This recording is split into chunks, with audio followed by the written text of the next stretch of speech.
이제 다 함께 일어나셔서 하나님의 말씀 보실 때 고린도전서 10장 13절 말씀입니다. 고린도전서 10장 13절 한 절입니다.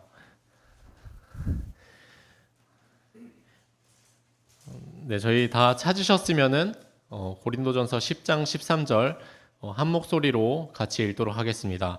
시작. 사람에게 공통적으로 있는 시험 외에는 너희가 어떤 시험도 당하지 아니하였나니 하나님께서는 신실하사 너희가 감당할 수 있는 것 이상으로 시험 당하는 것을 너희에게 허락하지 아니하시고 그 시험과 함께 또한 피할 길을 내사 너희가 그것을 감당할 수 있게 하시느니라. 아멘. 기도드리겠습니다.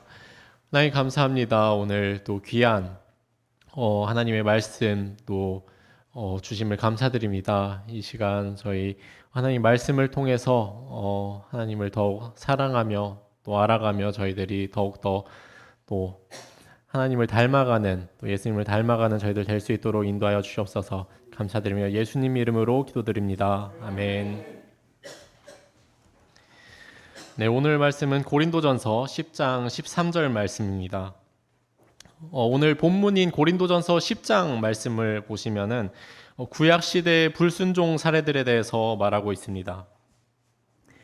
구약 시대 가운데서도 저희들이 잘 알고 있는 출애굽, 또 이스라엘의 출애굽 역사를 통해서 우리에게 교훈을 주고 있는 것입니다. 6절과 11절 말씀에서 말하고 있는 것처럼 이러한 이스라엘의 역사적 사실들이 성경 말씀을 통해서 우리에게 본보기가 되며 또 교훈이 되고 있습니다. 이스라엘 백성들은 하나님의 은혜와 또 유월절 어린 양의 피를 통해서 이집트의 구속에서 벗어나게 되었습니다. 하나님께서는 그들을 친히 젖과 꿀이 흐르는 가나안 땅으로 인도하십니다. 또 낮에는 구름 기둥과 밤에는 불 기둥으로 그들을 또 먹이시고 또 물을 공급해 주시며 광야에서 그들이 누릴 수 없는 복들을 하나님께서 채워주셨던 것입니다. 하지만 이스라엘 백성들은 그러한 좋은 조건 속에서도 그러한 복된 상황 속에서도 하나님께 감사하지 아니하고 또 되려 거꾸러졌다고 성경은 말하고 있습니다. 그들 중 어떤 자들은 우상 숭배하고 또 어떤 자들은 음행하며 또 그들 중 어떤 자들은 하나님을 시험하기도 하며 또 하나님께 불평하기도 하였습니다. 그러한 불평 많은 이스라엘 백성들의 최후는 비참한 것이었습니다. 우상 숭배하던 자들은 레위 자손들의 칼에 그날 3,000명이 죽게 되었고 음행하던 자들은 하루에 23,000명이 죽게 되었습니다. 또 하나님을 시험하던 자들은 불뱀에 물려서 또 수많은 자들이 고통 가운데 죽어갔으며 또 불평하던 자들은 결국 재앙으로 죽게 된 것을 우리들은 성경 기록을 통해서 확인할 수 있습니다. 고린도전서 10장 11절 말씀, 한편 이 모든 일은 그들에게 본보기로 일어났으며 그것들은 세상의 끝을 만난 우리를 훈계하기 위해 기록되어 있느니라. 이 모든 일은 우리를 훈계하기 위해서 기록되었다고 말씀합니다. 이러한 모든 말씀들은 단순한 구약의 이야기가 아니라 역사적인 사실이며 또 이 모든 일들은 우리를 훈계하기 위해 기록되었다는 사실입니다. 우리 구원받은 그리스도인들에게도 옛 육신이 있고 또 우리들은 연약한 존재이기 때문에 언제든지 넘어질 수 있습니다. 스스로 생각하기에 나는 이 정도면은 괜찮은데 또 이 정도면 괜찮은 삶을 살고 있는데 하더라도 우리는 매일 매순간 하나님의 말씀을 통해서 우리를 비추어 스스로를 점검하고 또 비추어 봐야 하는 것입니다. 고린도전서 10장 12절 그러므로 서 있는 줄로 생각하는 자는 넘어지지 않도록 주의할지니라. 우리 스스로 만족하고 또 삶에 안주하는 순간 우리가 즉 서 있다고 생각할 때 사탄은 우리의 방심의 틈을 노려서 우리를 더욱더 공격하고 넘어뜨리려고 애쓸 것입니다. 옛 말 중에서 과거를 잊은 민족에게 미래는 없다는 말이 있듯이 우리는 이러한 말씀들을 교훈 삼아서 스스로를 점검하고 또 돌아봐야 한다는 사실입니다. 그때와 지금은 시대와 문화 또 언어 여러 가지 부분에서 다르지만 이스라엘 백성들의 광야에서의 삶은 우리 구원받은 그리스도인들의 연단의 삶을 보여주고 있습니다. 이스라엘 백성들이 광야 생활 가운데 하나님의 많은 복을 받았듯이 또 많은 은혜를 받았듯이 우리의 삶 또한 그러합니다. 우리 그리스도인들은 하나님의 은혜 가운데 살아가고 있는 것입니다. 그럼에도 불구하고 우리에게 항상 감사만 있는 것이 아닙니다. 이스라엘 백성과 같이 때로는 불평하고 또 하나님을 원망하는 순간도 있을지도 모릅니다. 그렇게 하나님께서 넘치게 주시는 복과 또 은혜 가운데서도 우리는 그들과 같은 실수를 반복하게 되는 것입니다. 그 이유는 먼저 우리의 죄의 본성 때문일 것이며 또 우리 삶 가운데 마주하는 여러 가지 어려움 때문일 것입니다. 그렇다면 우리 삶 가운데 일어나는 많은 어려움과 또 많은 시험들을 우리는 어떻게 이겨낼 수 있을까요? 그래서 오늘 말씀의 제목은 그리스도인의 시험이라는 제목, 그리스도인의 시험이라는 제목으로 함께 말씀을 살펴보기 원합니다. 오늘 본문 고린도전서 10장 13절 말씀을 보면은 먼저 사람에게는 공통적으로 있는 시험이 있다고 말씀합니다. 지금으로부터 3,500여 년 전 출애굽 당시 광야로 나온 이스라엘 백성들의 수는 성경 출애굽기 12장을 보게 되면은 아이들 외에 걷는 남자가 약 60만 명이라고 말하고 있습니다. 60만 명, 굉장히 많은 숫자죠. 아이들 외에 걷는 남자만 60만 명이었으니까 아이들과 또 여자들을 또 포함한다면 훨씬 더 많은 숫자가 있었을 것입니다. 그들이 광야를 지날 때 하나님의 도우심이 그들과 함께하였습니다. 하지만 그들의 약한 육신으로 인해 많은 어려움이 또 함께하였습니다. 그러나 이 어려움은 어떤 특정한 인물들만 겪게 되는 어떤 특별한 시련이 아니었다는 사실입니다. 이 어려움은 어떤 특정 인물만 겪게 되는 시험이 아니었으며 이것은 광야를 걸으며 모든 이스라엘 백성들이 겪게 되는 공통적인 시험이었다는 것입니다. 어린 아이나 또 여자나 건장한 남성이나 또 노인이나 누구 하나 빠질 것 없이 모든 사람에게 주어지는 것이었습니다. 또한 지도자의 어떤 모세 또한 다를 바가 없었던 것이었습니다. 오늘 본문 말씀을 함께 보겠습니다. 사람에게 공통적으로 있는 시험 외에는 너희가 어떤 시험도 당하지 아니하였나니 하나님께서는 신실하사 너희가 감당할 수 있는 것 이상으로 시험 당하는 것을 너희에게 허락하지 아니하시고 그 시험과 함께 또한 피할 길을 내사 너희가 그것을 감당할 수 있게 하시느니라. 사람에게 공통적으로 있는 시험 외에는 너희가 어떤 시험도 당하지 아니하였나니라고 성경은 말씀하고 있습니다. 아마 이스라엘 백성들이 광야에서 생활을 하는 가운데 수많은 일들이 있었을 것입니다. 서로 간에 어떤 다툼이 있었을지도 모르고요. 병이 걸렸을 수도 있고 또 사고로 인해 생명의 위험을 겪었을 수도 있을 것입니다. 하지만 이런 일들은 어떤 특정한 사람만이 겪는 것이 아니라 모든 사람들이 겪을 수 있는 일상적인 일들입니다. 이와 같이 우리들도 삶을 살아가다 보면 수많은 일들이 일어납니다. 인간관계의 어려운 생활, 또 질병과 고통, 또 슬픔과 이별 등 이런 어려운 일들을 우리가 겪게 되면 왜 나에게만 이런 일이 일어나는 거지? 혹은 하나님의 자녀인데 나는 하나님의 자녀인데 왜 내게 이런 일을 주시는 걸까? 라는 생각을 할 수도 있습니다. 이런 생각이 계속해서 꼬리를 물고 이어지게 되면은 이스라엘 백성들과 같이 하나님을 원망하고 불평하게 된다는 것입니다. 하지만 성경에서는 하나님께서 우리를 시험하지 않으신다고 분명히 말씀하고 있습니다. 야고보서 1장 12절에서 15절 말씀입니다. 시험을 견디는 사람은 복이 있나니 이는 그가 단련을 받은 뒤에 주께서 자신을 사랑하는 자들에게 약속하신 생명의 왕관을 받을 것이기 때문이라. 아무도 자기가 시험을 받을 때에 내가 하나님께 시험을 받고 있다 하고 말하지 말라. 하나님께서는 악으로 시험을 받으실 수도 없고 친히 아무도 시험하지 아니하시느니라. 오히려 모든 사람은 자기 자신의 욕심에 이끌려 유혹을 받을 때에 시험을 받나니 그런즉 욕심이 잉태되면 죄를 낳고 죄가 완료되면 사망을 낳느니라. 이 말씀과 같이 우리가 생각하는 대부분의 시험은 하나님께서 주시는 시험이 아닙니다. 여기서 말하고 있는 시험은 우리의 욕심으로 인해 받는 유혹이나 또 사탄의 유혹, 시험을 말하고 있는 것입니다. 하나님께서는 악으로 시험을 받으실 수도 없고 또 악한 목적을 가지고 우리를 시험하실 수도 없으신 분이신다는 것입니다. 물론 성경 말씀에서도 하나님께서 사람을 시험하시는 장면이 몇 군데 나오고 있습니다. 하지만 하나님의 시험은 사탄의 시험과는 전혀 다른 시험인 것입니다. 그 이유는 하나님께서는 거룩하시고 어떠한 죄도 없으신 분이시며 하나님께서는 완전하신 분이시기 때문입니다. 또한 그분은 완전한 선이시며 또 공의와 진리의 하나님이십니다. 그러한 분이시기 때문에 하나님께서는 누구에게 악으로 시험을 받으실 수도 없고 또 아무도 악한 목적을 가지고 시험하실 수 없다는 사실입니다. 이처럼 하나님께서는 완전하게 선하신 분이시기에 하나님의 시험에는 항상 우리를 향한 선하신 뜻이 있습니다. 이것은 우리들이 성경 말씀을 통해서 확인할 수 있습니다.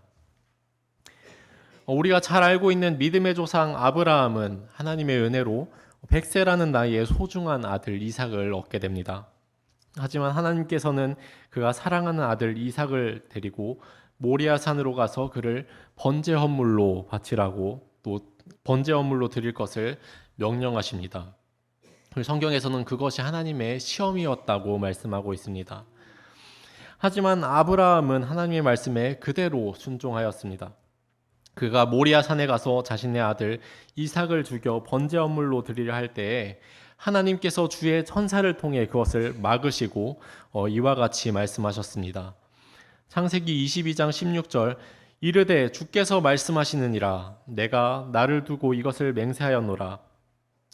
즉 내가 이 일을 행하여 내 아들 곧 내 유일한 아들 바치기를 마다하지 아니하였으므로 내가 내게 복을 주고 복을 주며 내가 내 씨를 하늘의 별같이 또 바닷가의 모래같이 번성하게 하고 번성하게 하리니 내 씨가 자기 원수들의 문을 소유하리라. 또 내 씨 안에서 땅의 모든 민족들이 복을 받으리니 이는 내가 내 음성에 순종하였기 때문이라 하니라. 아브라함이 하나님의 음성에 순종하신 그 믿음을 하나님께서는 보시고 하나님께서 큰 복을 내리시는 것은 우리는 이 말씀을 통해서 확인할 수 있습니다. 이와 같이 하나님께서는 항상 자신의 자녀들의 마음을 확인하사 또 연단하시고 그들에게 큰 복을 내리시고 또 보상하기 위하여 그런 목적으로 하나님께서는 시험하신다는 사실입니다. 하나님의 시험에는 항상 선하신 뜻이 있습니다. 광야에서 이스라엘 백성들 또한 마찬가지입니다. 신명기 8장 2절을 보면 이렇게 말씀하고 있습니다. 너는 주 내 하나님께서 이 40년 동안 광야에서 너를 인도하신 그 모든 일을 기억할지니 이것은 그분께서 너를 낮추시며 너를 시험하사 내 마음 속에 무엇이 있는지 내가 그분의 명령들을 지키려 하는지 지키려 하지 않는지 알려 하심이니라. 이스라엘 백성에게 이 광야라는 곳은 하나님의 거대한 시험장이었습니다. 하나님께서는 40년 동안 광야를 통해 그들을 겸손하게 하시고 또 그들 마음의 중심에 하나님이 있는지 또 자신의 명령이 그들이 순종하는지를 확인하시고 연단하는 과정이었습니다. 이스라엘 백성들을 괴롭게 하기 위한 목적이 아주 조금도 있지 않았던 것입니다. 오로지 이스라엘 백성들을 이집트에서 구출하시고 또 거룩한 백성으로서 훈련시키시고 가나안 땅으로 인도하시기 위한 선하신 뜻만이 있었던 것입니다. 그리고 하나님께서는 그 가운데 필요한 모든 것을 은혜로서 공급하시고 또 그들을 지키시고 인도하시는 것을 우리는 보았습니다. 그들의 광야에서의 생활은 하나님의 시험이었습니다. 하지만 그들의 광야 생활 가운데 일어난 여러 가지 비참한 사건들은 백성들이 사탄의 유혹에 넘어져 죄를 지었기에 생긴 어떤 죄의 결과이자 또 하나님의 징계였습니다. 하지만 이스라엘 백성들은 이 두 가지를 구분하지 못하였습니다. 사탄의 유혹과 또 자신들의 욕심으로 인해 찾아온 결과를 가지고 하나님께서 우리를 광야에서 죽이려 하신다라고 하나님을 원망하였던 것이죠. 이것은 오늘날 우리에게도 또 우리도 범하기 쉬운 오류인 것입니다. 그리스도인들의 광야 같은 또 연단의 삶 가운데서 저마다의 또 각자의 어려움이 찾아옵니다. 오늘 본문 말씀과 같이 공통적인 시험과 또 어려움들이 각자에게 찾아오죠. 그런데 우리가 이것을 가끔 하나님의 시험으로 오해하곤 한다는 것입니다. 하지만 우리가 하나님의 시험이라고 생각했던 것들이 전혀 다른 원인일 때가 많습니다. 첫 번째로 그것은 우리가 생각하는 시험은 그저 행위에 대한 결과일 수가 있다는 것입니다. 제가 지난주에 장염이 걸렸습니다. 갑자기 열이 굉장히 많이 났죠. 열이 39도까지 올랐는데 약을 먹어도 열이 떨어지지 않아서 병원에 갔습니다. 병원 가서 수액을 맞았는데도 열이 계속해서 떨어지지 않아서 결국 병원에 한 5일 정도, 4일 정도 또 입원을 하게 되었습니다. 그래서 3일 정도 금식 치료를 했는데 살이 한 3kg 정도가 빠졌습니다. 좀 갸름해진 것 같지 않습니까? 네, 잘 모르시는 분들도 또 계신 것 같습니다. 다시 다 회복하였지만 병원에 입원해서 이런 생각을 했습니다. 왜 나한테 갑자기 이런 일이 생겼을까? 왜 갑자기 내가 아프게 된 것일까? 저는 평소에 아파도 그래도 잘 견디는 편이었고 또 병원도 잘 가지 않았습니다. 제가 제일 싫어하는 것이 주사 맞는 것이었기 때문이죠. 그래서 입원해서 가만히 누워 있는 것은 편한 일이지만 거기서 계속해서 주사를 맞고 또 피를 뽑고 하는 것이 저에게는 하나의 큰 시험이었습니다. 하지만 이렇게 장염을 통해서 저에게 또 쉼을 주시고 또 살을 빠지게 해주신 하나님께 감사를 드립니다. 또 제가 느끼기에는 하나의 그것은 시험이었지만 그것은 하나님의 시험이 아닙니다. 그저 제가 뭔가 잘못 먹었거나 또 뭐 이상한 음식을 먹었기에 제가 장염에 걸린 것이었겠죠. 실제로 제가 장염에 걸리기 전에 굉장히 많이 먹긴 했었습니다. 그렇게 먹었다면 제가 아니더라도 누구라도 탈이 났을 만한 상황이었던 것이죠. 제가 병에 걸린 것은 그저 저의 행위에 대한 결과인 것이죠. 이와 같이 사람 사이에 불화가 생기고 또 병에 걸리고 또 죽게 되는 일은 누구에게나 생기는 평범한 일인 것입니다. 이런 것들은 어떤 특별한 시험이 아니라는 것입니다. 두 번째로 우리가 하나님의 시험이라고 생각했던 것이 죄의 유혹이나 사탄의 유혹일 수 있다는 것입니다. 제가 만약 장염에 걸려서 입원했을 때 왜 하나님께서 왜 나만 미워하실까?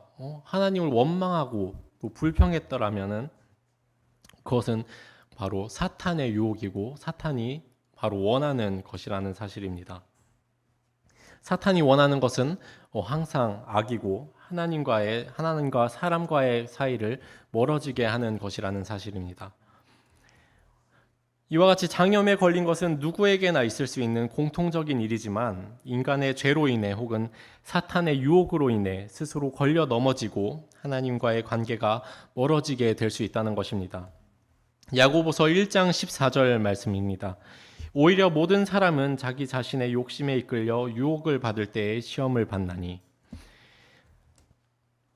이러한 사탄의 시험과 유혹은 성경에서도 몇 차례 나오게 됩니다. 우리가 잘 아는 인물인 욥은 사탄의 시험으로 인해서 자신의 모든 재산과 또 가족을 잃고 자신의 건강마저도 잃게 됩니다. 또 욥뿐만 아니라 다윗 또한 역대상 21장 말씀을 보면은 사탄이 이스라엘을 대적하여 일어나 다윗을 선동하여라고 말하고 있으며 또 신약 성경을 보면은 베드로 또한 많은 유혹을 받은 것을 우리는 볼 수 있습니다. 사탄의 시험, 즉 사탄의 유혹은 하나님의 시험과는 다르게 언제나 악한 목적이 있습니다. 사람들이 하나님을 알지 못하게 하고 또 하나님을 의심하고 멀어지게 하려는 목적을 가집니다. 이렇게 성경에서의 사탄의 유혹들을 보면은 나에게도 이런 일들이 일어날까 하는 두려움이 일어나게 됩니다. 하지만 오늘 본문 말씀은 우리에게 큰 위로를 줍니다. 사람에게 공통적으로 있는 시험 외에는 너희가 어떤 시험을도 당하지 아니하였나니 하나님께서는 신실하사 너희가 감당할 수 있는 것 이상으로 시험 당하는 것을 너희에게 허락하지 아니하시고 그 시험과 함께 또한 피할 길을 내사 너희가 그것을 감당할 수 있게 하시느니라. 이 말씀과 같이 사탄은 우리를 마음대로 시험할 수 없다는 것입니다. 그 이유는 하나님께서 우리를 지키시고 또 보호하시기 때문입니다. 욥기 1장 12절 말씀, 주께서 사탄에게 이르시되 보라 그가 소유한 모든 것이 내 권세 안에 있으나 다만 그에게는 내 손을 내미지 말라 하시니 이에 사탄이 주의 얼굴 앞에서 물러가더라. 또 누가복음 22장 31절, 또 주께서 이르시되 시몬아 시몬아 보라 사탄이 너희를 밀처럼 채질하려고 너희를 갖기 원하였으나 하는 이러한 말씀을 보게 되면은 사탄이 우리를 공격하기 위해서는 하나님의 허락하에 시험하고 또 유혹할 수 있다는 사실입니다. 사탄은 하나님의 자녀를 마음대로 시험하고 유혹할 수 없습니다. 사탄은 하나님께서 허락하신 범위 내에서 시험을 할 수 있으며 하나님의 허락 없이는 사람을 시험할 수 없는 것입니다. 그렇다면 사탄이 하나님 몰래 사람을 유혹할 수 있지 않는가 하고 생각이 들 수도 있지만 성경은 하나님은 신실하신 분이라고 말씀합니다. 신실하다는 것은 신뢰할 만하며 또 약속을 끝까지 지킨다라는 뜻입니다. 인간의 신실함은 한계가 있지만 하나님의 신실함은 변함이 없고 또 흔들림이 없으십니다. 그분의 모든 말은 진리이시고 또한 그분은 실수하지 아니하시고 그분의 말씀은 오류가 없이 모두 성취되었습니다. 그렇게 하나님의 말씀과 또 그분의 약속을 우리가 100% 신뢰할 수 있는 것이죠. 그러한 신실하신 하나님께서 말씀하시기를 우리가 감당할 수 있는 이상으로 사탄이 우리를 시험하도록 허락하지 않으신다고 말씀하셨습니다. 시편 121편 3절 말씀입니다. 그분께서 내 발이 흔들리지 아니하게 하시며 너를 지키시는 분께서 졸지 아니하시리로다. 보라 이스라엘을 지키시는 분은 졸지도 아니하시고 주무시지도 아니하시리로다. 이 말씀과 같이 우리를 지키시는 하나님께서는 졸지도 또 주무시지도 아니하시는 분이십니다. 사탄이 우리를 흔들고 또 유혹하려고 어떠한 방법과 수를 쓰더라도 그것은 철저하게 하나님의 통제 아래에 있다는 것입니다. 그렇기 때문에 사탄의 시험과 사탄의 유혹 또한 하나님의 손 안에 있으며 그것은 철저히 통제되어 하나님의 자녀들을 연단시키는 도구로서 사용되는 것입니다. 하나님께서는 한 명 한 명의 자녀들을 모두 아시는 분이시기 때문에 각자가 감당할 수 있는 시험만을 허락하실 수 있는 것입니다.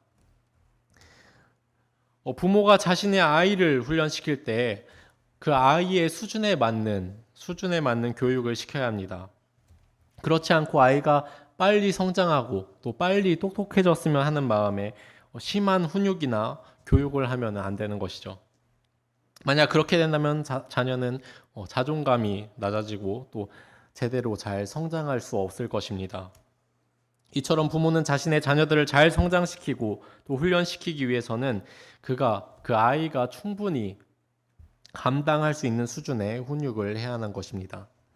또한 아이가 잘 따라와줬을 때 칭찬과 격려를 아끼지 말아야 하는 것이죠. 이것이 부모가 아이에게 주는 사랑인 것입니다. TV를 보면은 가끔 부모가 아이를 방치하거나 또한 심한 훈육으로 인해 고통을 주는 모습이 많이 나오곤 합니다. 이런 것들은 사랑이 아닌 것이죠. 하지만 하나님께서는 부모보다도 우리 각 사람에 대해서 더욱더 잘 알고 있는 분이십니다. 우리가 충분히 이겨낼 수 있고 또 견딜 수 있는 시험만을 하나님께서는 우리에게 허락하신다는 사실입니다. 그 목적은 우리를 괴롭게 하거나 또 힘들게 하려는 것이 아니라 우리를 성장시키고 연단하기 위한 하나님의 사랑인 것입니다. 또한 우리가 세상의 유혹과 또 마귀의 싸움에서 승리하였을 때 하나님께서는 우리를 칭찬해 주시고 또 보상해 주실 것입니다. 이것을 우리가 마음으로 깨달았을 때 시험 가운데서도 우리가 기쁘게 여길 수 있다는 사실입니다. 베드로전서 4장 12절 사랑하는 자들아 너희를 단련하려고 오는 불같은 시험에 관하여는 마치 이상한 일이 너희에게 일어난 것 같이 이상히 여기지 말고 오히려 너희가 그리스도의 고난에 참여하는 자가 되었으므로 기뻐하라. 이것은 그분의 영광이 드러날 때에 너희가 넘치는 기쁨으로 또한 즐거워하게 하려 함이니라. 우리에게 고난이 닥쳤을 때 이것을 이상한 일이 일어난 것 같이 이상하게 여기지 말고 오히려 기뻐하라고 성경은 말하고 있습니다. 왜냐하면 이것은 하나님이 우리에게 주시는 어떤 성장의 기회이며 이 고난을 주님이 주신 힘으로 이겨냈을 때 하나님께서는 우리 앞에 넘치는 기쁨과 즐거움으로 보상해 주실 것이기 때문입니다. 마지막으로 하나님께서는 우리에게 피할 길을 주시는 분이십니다. 하나님은 우리의 능력 이상의 사탄의 유혹을 막아주실 뿐만 아니라 또한 피할 길을 내사 우리가 그 시험을 충분히 감당할 수 있고 또 벗어날 수 있게 하신다는 사실입니다. 피할 길을 내신다는 것은 우리에게 시험이 닥쳤을 때 그 시험을 당하지 않게 하신다는 말씀이 아닙니다. 우리에게 있는 시험을 아예 없애주신다는 말씀이 아닌 것이죠. 본문 13절을 보면은 시험과 함께 또한 피할 길을 내신다고 말씀하십니다. 우리에게 닥친 시험이 있다고 해도 그것을 벗어날 수 있는 탈출구를 만들어 주신다는 사실입니다. 우리가 너무나도 큰 어려움을 마주하게 되면은 아무런 생각이 나지 않을 때가 있습니다. 또 눈앞이 깜깜해지게 되죠. 그 고난을 이겨낼 수 있는 방법이 도무지 보이지 않을 때도 있을 것입니다. 그 이유는 사탄이 우리의 눈을 가려서 또 하나님을 보지 못하게 만들기 때문입니다. 우리를 유혹함으로써 하나님이 아닌 주변의 나쁜 상황만을 사탄은 보게 하기를 원합니다. 그럴 때 우리가 해야 할 것은 이스라엘 백성처럼 하나님을 원망하고 또 불평하는 것이 아닙니다. 만약 그렇게 하면은 사탄의 유혹에 완전히 빠지게 된 것이죠. 이렇게 눈앞이 깜깜한 고난 가운데 우리가 해야 할 유일한 일은 우리에게 길을 만들어 주실 신실하신 하나님을 온전히 신뢰하는 것입니다. 고난 가운데 우리의 눈으로 볼 때는 어떠한 길도 보이지 않는다 할지라도 혹은 정말 어떠한 길도 없다 할지라도 하나님께서는 우리보다 앞서가시는 분이시며 또 없는 길조차도 만들어 주신다는 분입니다. 어떠한 상황 가운데서도 하나님을 신뢰하고 또 믿음으로 순종했을 때 하나님께서는 우리에게 피할 길을 열어주신 것입니다. 출애굽기에서 이스라엘 백성들이 이집트 군대에게 쫓겨서 막다른 바다에 다다랐을 때 그들에게는 아무런 피할 길이 없었습니다. 또 벗어날 길도 보이지 않았습니다. 실제로 빠져나갈 구멍 하나 없었죠.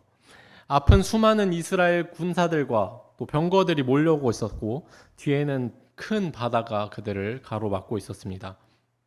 이스라엘 자손들은 극심한 두려움에 빠져서 자기들을 이집트에서 구출하신 하나님과 또 모세를 원망하며 부르짖었습니다.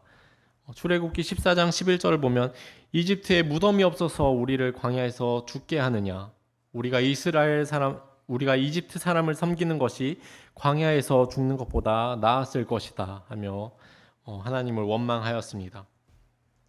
하지만 위대한 하나님의 사람 모세는 달랐습니다. 모세 또한 이스라엘 자손들과 동일한 상황에 처했었지만 그는 그런 어려운 상황 가운데서도 먼저 하나님을 바라보며 신뢰하였습니다. 출애굽기 14장 13절 모세가 백성에게 이르되 너희는 두려워하지 말고 가만히 서서 오늘 주께서 너희에게 보여주실 그분의 구원을 보라. 그리고 모세가 하나님의 말씀대로 순종하며 바다 위로 자기 손을 내밀었을 때 하나님께서는 아무런 피할 길 없던 바다에서 길을 만들어 주시며 그들이 피할 길을 친히 만드시고 그들을 구출하셨다는 것입니다. 이처럼 하나님은 없는 길을 만드시는 분이십니다. 이뿐만이 아니라 우리에게는 또한 우리의 죄를 대속하신 예수 그리스도의 보혈의 능력이 있습니다. 우리는 그 피의 능력으로 인해 왕가의 제사장이 되었고 또 하나님께 나아갈 수 있는 것입니다. 베드로전서 1장 18절 너희가 아는 바와 같이 너희 조상들로부터 전통으로 물려받은 너희의 헛된 행실에서 너희가 구속받은 것은 은이나 금같이 썩을 것으로 된 것이 아니요 흠도 없고 점도 없는 어린 양의 피 같은 그리스도의 보배로운 피로 된 것이니라. 이것은 일시적인 것이 아닙니다. 또 우리의 구속은 은이나 금같이 썩을 것으로 된 것도 아닙니다. 이것은 오로지 점도 없고 흠도 없는 보배로운 예수 그리스도의 피로 된 것이며 이것은 우리의 죄를 영원히 덮어주신 것입니다. 또한 예수님께서 친히 시험을 받아 고난을 이기시고 승리하신 것 같이 우리도 그의 피로 구원받은 우리 또한 그분의 능력을 힘입어 승리할 수 있는 능력을 얻는 것입니다. 이러한 고난의 상황들이 우리에게 닥쳤을 때 우리는 이와 같이 주를 신뢰해야만 합니다. 또한 여기 있는 우리 모두는 그러한 하나님의 능력을 다 경험한 자들입니다. 로마서 3장 23절 모든 사람이 죄를 지어 하나님의 영광에 이르지 못하더니 저를 포함한 모든 사람은 죄로 인해 지옥에 갈 수밖에 없는 상황에 처해 있었습니다. 또한 우리의 힘과 또 우리의 능력으로는 이 죄의 사슬에서 벗어날 수 없었고 또 우리의 눈으로는 이집트의 군대의 병과와 같이 다가오는 죽음을 피할 수 없었습니다. 그렇게 죽음에서 어떠한 탈출구도 찾지 못하였을 때 하나님께서는 우리에게 길을 만들어 주셨다는 것입니다. 요한복음 3장 16절 하나님께서 세상을 이처럼 사랑하사 자신의 독생자를 주셨으니 이것은 누구든지 그를 믿는 자는 멸망하지 아니하고 영존하는 생명을 얻게 하려 하심이라. 하나님께서는 어떠한 사람도 스스로 해결할 수 없는 죄의 문제를 해결해 주신 것입니다. 자신의 아들 독생자 예수 그리스도를 통해서 우리에게 구원의 길을 열어주셨습니다. 우리는 모두 이러한 하나님의 사랑과 은혜를 경험한 자들입니다. 우리가 이러한 은혜를 경험했다면 어떠한 고난 앞에서도 또 우리를 죽음에서 구원하신 하나님을 온전히 신뢰할 수 있지 않겠습니까? 예레미야 3장 17절 말씀 주 하나님이여 보시옵소서 주께서 주의 큰 권능과 뻗은 팔로 하늘과 땅을 만드셨으니 주께는 너무 어려운 일이 없나이다.